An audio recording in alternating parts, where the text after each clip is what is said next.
বিএনপির স্থায়ী কমিটির সদস্য আমির খসরু মাহমুদ চৌধুরী বলেছেন, পোস্টাল ব্যালট নিয়ে বিতর্কের অবসান নির্বাচন কমিশনকেই করতে হবে। আর বিএনপির ভাইস চেয়ারম্যান শামসুজ্জামান দুদু বলেছেন, অবাধ, সুষ্ঠু ও নিরপেক্ষ নির্বাচন অনুষ্ঠানের জন্য লেভেল প্লেইং ফিল্ড তৈরি করতে ব্যর্থ হলে অন্তর্বর্তীকালীন সরকার তার দায় এড়াতে পারবে না। মুহিবুল্লাহ মুহিবের রিপোর্টে বিস্তারিত। চট্টগ্রামে বেগম খালেদা জিয়ার রুহের মাগফিরাত কামনায় আয়োজিত দোয়া মাহফিলে প্রধান অতিথির বক্তব্যে বিএনপির স্থায়ী কমিটির সদস্য আমির খসরু মাহমুদ চৌধুরী বলেছেন, দেশে স্থিতিশীল রাজনৈতিক পরিবেশের স্বার্থে বেগম খালেদা জিয়া আজীবন গণতন্ত্রের যে মশাল বহন করেছেন তার সম্মান রাখতে হবে। কথা বলেন পোস্টাল ব্যালট নিয়ে ওঠা বিতর্ক নিয়েও। দেশনেত্রী বেগম খালেদা জিয়ার যে গিফট আমাদেরকে দিয়ে গেছে, গণতন্ত্রের যে টর্চ তারেক রহমানের হাতে তুলে দিয়েছেন, আমাদেরকে এটা রাখতে হবে।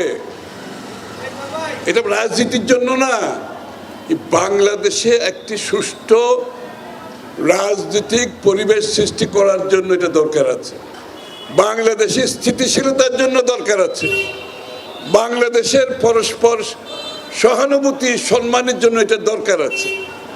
যেটা উনি শিখিয়ে গেছেন, আমরা যদি এইটাই রক্ষা করতে পারি, এই দেশটা অনেক দূরে গিয়ে যাবে। এদিকে জাতীয় প্রেস ক্লাবে প্রবাস প্রত্যাগত শ্রমিকদের আয়োজনে বেগম খালেদা জিয়ার রুহের মাগফিরাত ও দোয়া অনুষ্ঠানে প্রধান অতিথির বক্তব্যে নজরুল ইসলাম খান বলেন, প্রবাসীদের কল্যাণের কথা বিবেচনা করে প্রবাসী কল্যাণ মন্ত্রণালয় প্রতিষ্ঠা করেছিলেন বেগম খালেদা জিয়া।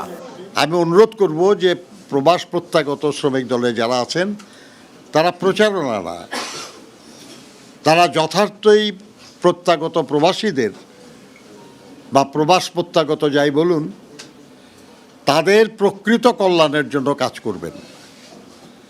তাদের এমন কোনো পরিকল্পনা নেওয়ার কোনো প্রয়োজন নেই যেটা সঠিক কিন্তু বাস্তবায়নের জন্য এখন সামর্থ্য নাই। তাহলে আমরা মানুষের মধ্যে বেশি আশার সৃষ্টি করব এবং ব্যর্থতার কারণে হতাশার কারণ হব। প্রয়োজন নাই। অন্যদিকে জাতীয় প্রেস ক্লাবের সামনে আরেক অনুষ্ঠানে শীতার্তর জন্য শীত বস্ত্র বিতরণ করেন দলের ভাইস চেয়ারম্যান শামসুজ্জামান দুদু।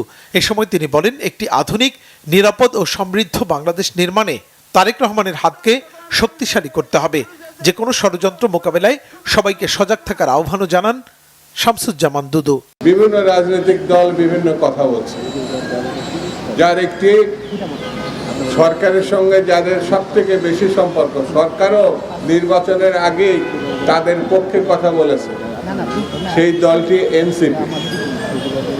তারা বলতে পারে তাদের অবস্থানের কথা, তারা লেভেল প্লেইং ফিল্ডের কথা বলছে, আমি তাদের সঙ্গে একমত। স্বচ্ছ, স্বাভাবিক, গ্রহণযোগ্য একটি নির্বাচনের জন্য লেভেল প্লেইং ফিল্ড খুবই জরুরি। দেশের স্থিতিশীলতা রক্ষায় সকলকে ঐক্যবদ্ধ হয়ে কাজ করার আহ্বান জানান বক্তারা। মুহিবুল্লাহ মুহিব, বাংলা ভিশন, ঢাকা।